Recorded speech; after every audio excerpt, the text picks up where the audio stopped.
అనంత కరుణామయుడు అపార కృపాశీలుడైన అల్లాహ్ పేరుతో ప్రారంభిస్తున్నాను. సూర్య అన్నూర్ 14వ వివరణ 2వ రుక్కు. నిజానికి ఎటువంటి అనుమానము వారిని పట్టుకోలేదు.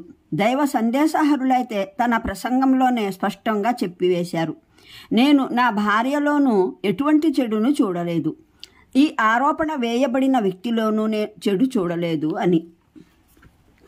అల్లాహ్ వద్ద అంటే అల్లాహ్ చట్టంలో లేదా అల్లాహ్ చట్టం ప్రకారం అని అర్థం. అంతేకాని వాస్తవానికి ఈ ఆరోపణ దాని స్థానాన తప్పుడు ఆరోపణ అని అల్లాహకు తెలిసిన విషయమే. అది అబద్ధమవడం, వారు సాక్ష్యం తీసుకురాలేకపోయారన్న దాని మీద ఆధారపడి లేదు. ఆ ఆరోపణ తప్పైనది అనడానికి నిదర్శనం, ఆధారం కేవలం సాక్షులు లేకపోవడమే అని నిర్ధారించలేదు అన్న అపార్థం ఇక్కడ ఎవరికీ కలగరాదు. అలాగే ఆరోపణ చేసేవారు నలుగురు, సాక్షులు తీసుకురానందున మీరు కూడా కేవలం ఈ కారణంగా మాత్రమే దీన్ని స్పష్టమైన అపనింద అని త్రోసిపుచ్చడమని ముస్లింలకు కూడా చెప్పడం జరగలేదు. ఈ అపార్థం కలగడానికి కారణం వాస్తవంగా అక్కడ సంభవించిన సంఘటనా స్వరూపం దృష్టిలో లేకపోవడమే. ఆరోపణ చేసేవారు తామో లేదా తమలోని వారెవరైనా ఒకరో తాము నోటితో పలికే విషయాన్ని కళ్ళతో చూసిన కారణంగా ఈ ఆరోపణ మోపలేదు. ఇంత పెద్ద ఆరోపణ రచించడానికి ఆధారం కేవలం ఇంతే. హజరత్ ఆయిషా బిడారులో వెనక ఉండిపోయారు. సఫ్వాన్ తర్వాత ఆమెను తన ఒంటిపైన ఎక్కించుకొని బిడారుకు చేర్చారు. బుద్ధి గల ఏ వ్యక్తి అయినా సరే ఆ సందర్భంలో హజరత్ ఆయిషా ఇలా వెనుక ఉండిపోవడం అన్నది ఏదో పథకం ప్రకారం జరిగిందని ఊహించనైనా ఊహించలేడు. పథకమే వేసుకునేవారైతే ఈ విధంగా పథకం వేసుకోరు. సేనానాయకుని సతీమణి గమ్మున ఒక వ్యక్తి వెంట బిడారులో వెనకాల ఉండిపోవటం, ఆ వ్యక్తే పట్టపగలు సరిగ్గా మిట్ట మధ్యాహ్నం వేళ ఆమెను తన ఒంటె వెక్కించి బట్టబయలుగా సేన బిడారు వేసిన చోటికి తీసుకుచేరడం జరగదు. పరిస్థితుల ఈ స్వరూపమే వారి నిర్దోషిత్వాన్ని చాటి చెబుతోంది. ఇటువంటి పరిస్థితిలోనూ ఆరోపించడం సాధ్యమవడానికి ఆధారం కేవలం ఒకటే కాగలదు. ఆరోపించేవారు తమ కళ్ళతో ఏదైనా చూడటం జరగాలి. అంతేకాని ఏ పరిస్థితుల ఆధారంగానైతే ఆ దుర్మార్గులు ఆరోపణలు చేశారో అవి ఇటువంటి అనుమానానికి కూడా తావివ్వడం లేదు. ఈ ఆయట్ల ద్వారా విశేషంగా పరమప్రభువు సెలవిచ్చిన ఈ మాట ద్వారా విశ్వసించిన పురుషులు, విశ్వసించిన స్త్రీలు తమ వారిని గురించి తాము ఎందుకు మంచిని ఊహించలేకపోయారు అన్న దాని ద్వారా ఒక సూత్రప్రాయమైన నియమం అన్వయిస్తుంది. ముస్లిం సమాజంలో సకల వ్యవహారాలు సదభిప్రాయం ఆధారంగా జరగాలి. దురభిప్రాయం ఏర్పడటానికి ఏదైనా నిరూపణ, ఏదైనా తదనుకూలమైన ఆధారం లేనిదే అలా ఏర్పడరాదు. సూత్రప్రాయంగా ప్రతి వ్యక్తి నిర్దోషియే. అతను అపరాధి అవడానికి లేదా అతడి పట్ల అపరాధానుమానం కలగడానికి ఏదైనా సమంజసమైన కారణం లేనంత వరకు అతను నిర్దోషిగానే పరిగణించబడాలి. ప్రతి వ్యక్తి చెప్పిన మాట నిజమైనదే, అతను నమ్మదగనివాడు కాదని ఏదైనా నిదర్శనం ముందుకు రానంత వరకు అంతే. సందర్భానుసారం ఆయత్ ప్రత్యక్ష భావం ఎవరైతే ఇటువంటి ఆరోపణలు సృష్టించి వాటిని ప్రచారం చేసి ముస్లిం సమాజంలో నీతి బాహ్యతను వ్యాపింపజేయడానికి, ముస్లిం సముదాయం పైన మచ్చ తేవడానికి ప్రయత్నిస్తున్నారో వారు శిక్షార్హులు అన్నది. కానీ ఆయట్లోని పదాలు అశ్లీలాన్ని వ్యాపింపజేసే సమస్త రూపాలకు వర్తిస్తాయి. వీటి అన్వయింపు ఆచరణాత్మకంగా వ్యభిచార గృహాల స్థాపనకు, నీతి బాహ్యతను పురికొల్పేదానికి, ఉద్రేకాలను రేపే కథలు, కవితలు, పాటలు, చిత్రాలు, నాటకాలు, ప్రదర్శనలు అన్నింటికీ వర్తిస్తుంది. అలాగే స్త్రీ పురుషుల మిశ్రమ నాట్యాలు, మిశ్రమ కాలక్షేపాలు ఏర్పాటు చేసే క్లబ్బులు, హోటళ్లు తదితర సంస్థలు కూడా దీని పరిధిలోకి వస్తాయి. ఖురాన్ స్పష్టంగా చెబుతోంది, ఇలాంటి వారంతా అపరాధులని. కేవలం పరలోకంలోనే కాదు ప్రపంచంలోనూ వీరికి శిక్ష లభించాలి. అందువల్ల నీతిబాహ్యమైన విషయాల ప్రచారం చేసే సమస్త సాధనా మార్గాలను అరికట్టడం ఇస్లామీయ రాజ్యం బాధ్యత.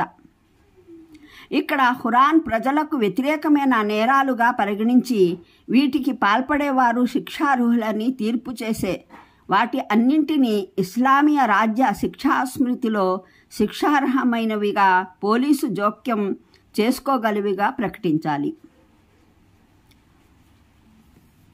అంటే మీకు తెలియదు, ఇలాంటి ఒక్కొక్క చేష్ట ప్రభావాలు సమాజంలో ఎక్కడెక్కడి వరకు పాతుకుంటాయో, ఎంతమందిని అవి ప్రభావితం చేస్తాయో, మొత్తానికి వాటి వల్ల కలిగే నష్టం ఏ మేరకు సామూహిక జీవితం భరించవలసి ఉంటుందో దీన్ని అల్లాహ్ మాత్రమే బాగా ఎరుగు. అందువల్ల అల్లాహ్ పైన నమ్మకముంచి ఆయన ఏ చెడుగులనైతే సూచిస్తున్నాడో వాటిని రూపుమాపడానికి, అణిచివేయడానికి శక్తినంతా వినియోగించి ప్రయత్నించండి. ఈ విషయాలు చిన్న చిన్నవి కావు. వీటి పట్ల తర్వాత వైఖరి అవలంబించడానికి నిజానికి ఇవి చాలా పెద్ద విషయాలు. వీటికి పాల్పడేవారికి కఠిన శిక్ష ప్రాప్తం కావాలి. అనంత కరుణామయుడు అపార కృపాశీలుడైన అల్లాహ్ పేరుతో ప్రారంభిస్తున్నాను. సూర అన్నూర్ 14వ వివరణ 2వ రుకు. నిజానికి ఎటువంటి అనుమానము వారిని పట్టుకోలేదు. దైవ సందేశహరులైతే తన ప్రసంగంలోనే స్పష్టంగా చెప్పివేశారు, నేను నా భార్యలోనూ ఎటువంటి చెడును చూడలేదు, ఈ ఆరోపణ వేయబడిన వ్యక్తిలోనూ చెడు చూడలేదు అని. అల్లాహ్ వద్ద అంటే అల్లాహ్ చట్టంలో లేదా అల్లాహ్ చట్టం ప్రకారం అని అర్థం. అంతేకాని వాస్తవానికి ఈ ఆరోపణ దాని స్థానాన తప్పుడు ఆరోపణ అని అల్లాహకు తెలిసిన విషయమే. అది అబద్ధమవడం, వారు సాక్ష్యం తీసుకురాలేకపోయారన్న దాని మీద ఆధారపడి లేదు. ఆ ఆరోపణ తప్పైనది అనడానికి నిదర్శనం, ఆధారం కేవలం సాక్షులు లేకపోవడమే అని నిర్ధారించలేదు అన్న అపార్థం ఇక్కడ ఎవరికీ కలగరాదు. అలాగే ఆరోపణ చేసేవారు నలుగురు, సాక్షులు తీసుకురానందున మీరు కూడా కేవలం ఈ కారణంగా మాత్రమే దీన్ని స్పష్టమైన అపనింద అని త్రోసిపుచ్చడమని ముస్లింలకు కూడా చెప్పడం జరగలేదు. ఈ అపార్థం కలగడానికి కారణం వాస్తవంగా అక్కడ సంభవించిన సంఘటనా స్వరూపం దృష్టిలో లేకపోవడమే. ఆరోపణ చేసేవారు తామో లేదా తమలోని వారెవరైనా ఒకరో తాము నోటితో పలికే విషయాన్ని కళ్ళతో చూసిన కారణంగా ఈ ఆరోపణ మోపలేదు. ఇంత పెద్ద ఆరోపణ రచించడానికి ఆధారం కేవలం ఇంతే. హజరత్ ఆయిషా బిడారులో వెనక ఉండిపోయారు. సఫ్వాన్ తర్వాత ఆమెను తన ఒంటిపైన ఎక్కించుకొని బిడారుకు చేర్చారు. బుద్ధిగల ఏ వ్యక్తి అయినా సరే ఆ సందర్భంలో హజరత్ ఆయిషా ఇలా వెనక ఉండిపోవడం అన్నది ఏదో పథకం ప్రకారం జరిగిందని ఊహించనైనా ఊహించలేడు. పథకమే వేసుకునేవారైతే ఈ విధంగా పథకం వేసుకోరు. సేనానాయకుని సతీమణి గమ్మున ఒక వ్యక్తి వెంట బిడారులో వెనకాల ఉండిపోవటం, ఆ వ్యక్తే పట్టపగలు సరిగ్గా మిట్ట మధ్యాహ్నం వేళ ఆమెను తన ఒంటె వెక్కించి బట్టబయలుగా సేన బిడారు వేసిన చోటికి తీసుకుచేరడం జరగదు. పరిస్థితుల ఈ స్వరూపమే వారి నిర్దోషిత్వాన్ని చాటి చెబుతోంది. ఇటువంటి పరిస్థితిలోనూ ఆరోపించడం సాధ్యమవడానికి ఆధారం కేవలం ఒకటే కాగలదు. ఆరోపించేవారు తమ కళ్ళతో ఏదైనా చూడటం జరగాలి. అంతేకాని ఏ పరిస్థితుల ఆధారంగానైతే ఆ దుర్మార్గులు ఆరోపణలు చేశారో అవి ఇటువంటి అనుమానానికి కూడా తావివ్వడం లేదు. ఈ ఆయట్ల ద్వారా విశేషంగా పరమప్రభువు సెలవిచ్చిన ఈ మాట ద్వారా విశ్వసించిన పురుషులు, విశ్వసించిన స్త్రీలు తమ వారిని గురించి తాము ఎందుకు మంచిని ఊహించలేకపోయారు అన్న దాని ద్వారా ఒక సూత్రప్రాయమైన నియమం అన్వయిస్తుంది. ముస్లిం సమాజంలో సకల వ్యవహారాలు సదభిప్రాయం ఆధారంగా జరగాలి. దురభిప్రాయం ఏర్పడటానికి ఏదైనా నిరూపణ, ఏదైనా తదనుకూలమైన ఆధారం లేనిదే అలా ఏర్పడరాదు.